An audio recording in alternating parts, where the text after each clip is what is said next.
I just have a thought. What if those of us who have the skin flushing up our neck and chest and like actual anxiety hive flushing, what if the answer that we're looking for is not necessarily a sit-down therapy or a medication?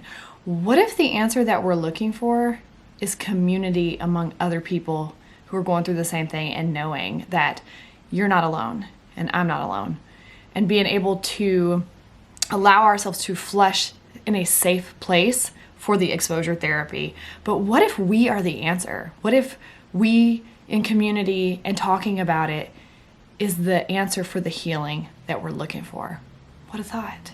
I'm going to talk about that today. Hello everybody, and welcome back to my channel. My name is April, and one of the things that I talk a lot about here is skin flushing and anxiety hives and anxiousness that actually manifests into your body, in your chest, up your neck. I don't know that I really have this going on in this moment, but it might happen before the end of the video, and should it not happen on this video, you can check out other videos where you can see me do all kinds of skin flushing to know that you are not alone. So I had a new subscriber, shout out to the new subscriber, and she sent me a message. And one of the things that is so encouraging to somebody who's out here just sharing their story with the world is when somebody responds back and says, I feel so good in knowing that I'm not alone. Because what it does is, not only do you let me know you're not alone, it's like the gift that keeps on giving, because it lets me know I'm not alone. And so every time I'm told I'm not alone, it gives me this boost of confidence in knowing that this is the right direction, being able to talk about it and not hide under it. So one of the things I thought about after I got her message was, what if we are the remedy? Us talking about it. Because if you're anything like me, what I normally would do, especially working in a career field that, you know, there's hierarchy and power, and you're presenting yourself in this higher level role. And part of what gets you those higher level roles is confidence. Well, skin flushing for me, depending on the day, I either am like, whatever, I don't really care. And normally, like I said, I normally wear a higher neck shirt, so this helps me not to think about it.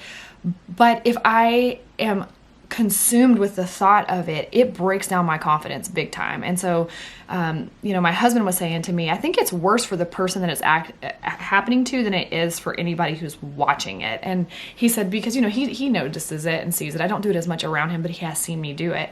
And he said, it's not that big of a deal to me. It doesn't bother me. I don't really see that as a problem. If you were just to carry yourself with confidence, I would never know.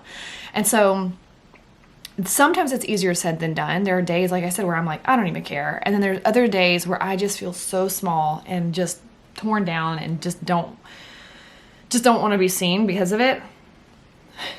Got a piece of hair in my mouth. Did that mess my lipstick up? Time out.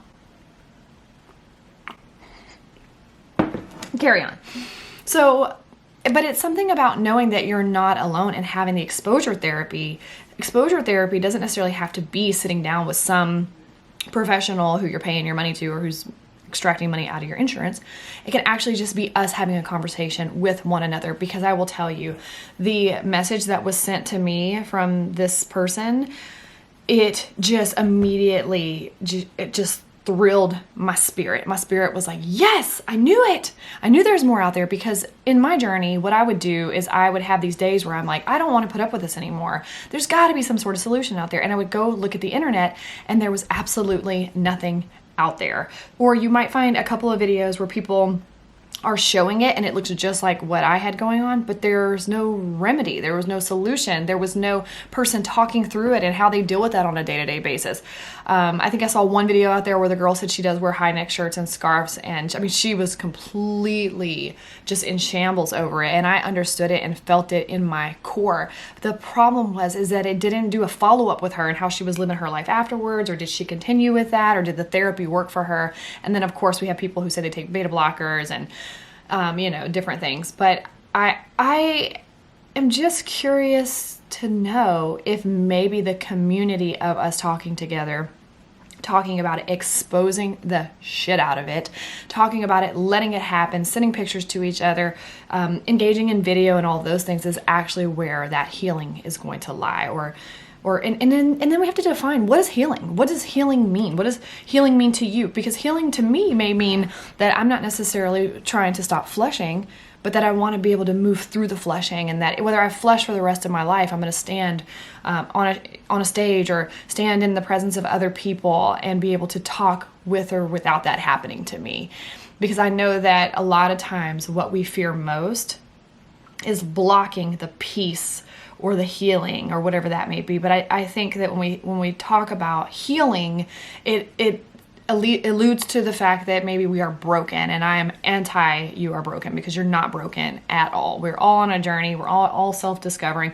We're all made a certain way and ebbing and flowing, and we can change things about ourselves. There's no like, this is how it is, this is how it will always be.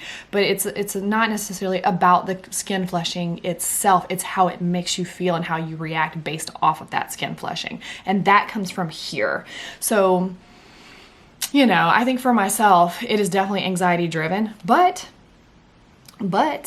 it happens with temperature changes. It happens with excitement. It happens with alcohol for me. I get the Asian flush. It happens with spicy foods. So I don't necessarily think that it's always anxiety driven. I think it is definitely a physiological effect that's happening in my body that will then create that skin flushing. But I think for me, for many years, my main problem has been every time it happened, what is wrong with me? And so that's why I'm such an advocate of coming out here and telling you, there's nothing wrong with me, and there's nothing wrong with you. There's absolutely nothing wrong with you. Now, we're all on our own journeys of changing and growing and evolving. And then maybe that's what this skin flushing thing is too. It's just us growing, changing, evolving, and figuring out how do we grow in our corporate careers? How do we grow in our entrepreneurship and things that we want to do and not be held back by that flushing? So when my husband said to me, I think it's a bigger deal to the person that's happening to than to those that are around. And I agree. And I think that's with most insecurities. They're bigger in our own heads than they are with other people. But I told him, I think the thing for myself is that it's when it is identified, when somebody sees it, and then they, oh my gosh, are you okay? And then they're questioning if I am whole, if I am okay, if I am broken, that's what that translates to in my head. Are you okay? Meaning something is wrong. Explain back to me that you are okay. And so psychologically, from my own past, that triggers and spins me out. So I told him it's not so much the fact that it's happening, it's the fact that I then have to explain. And I feel like if you don't explain, then you're sitting there looking like you're having a major allergic reaction, and the person standing across from you is like frantic because they don't understand. And I don't think they're actually pointing that out to bully you. Now, if you're younger and in high school and middle school, that might be a different situation. But in your adulthood, it's rare that people are going to be like, oh, look at you. But it's more out of concern, or my experience has been they're concerned. Are you okay? Are you about to die, have an allergic reaction right now? So if you just say, oh, it's okay, it's just something that happens to my skin, and you carry on, they're still fixated on that. But if you offer a little bit of an explanation, I have some physiological things going on in my body, this happened, so you'll see this happen throughout this conversation. It may stay, it may go away, but don't be alarmed, everything's fine. And then carry on with the conversation, and they still may be fixated on, holy shit, I've never seen nothing like this before. But you know that you are totally okay. You've addressed what they see. You're not going to pick and poke fun at yourself because of it. Oh, it's just me. Oh, stupid me. I get red like that. No, we're not doing that. We're not doing that. But it is part of who we are right now. So this part of my journey has been, instead of trying to just like get rid of it, and give you tips on how to get rid of it, it's more of embracing it and getting to know it a little more. And I have hopes that it will go away, but I'm also letting my mind drift into a place of, if it never does though, then what?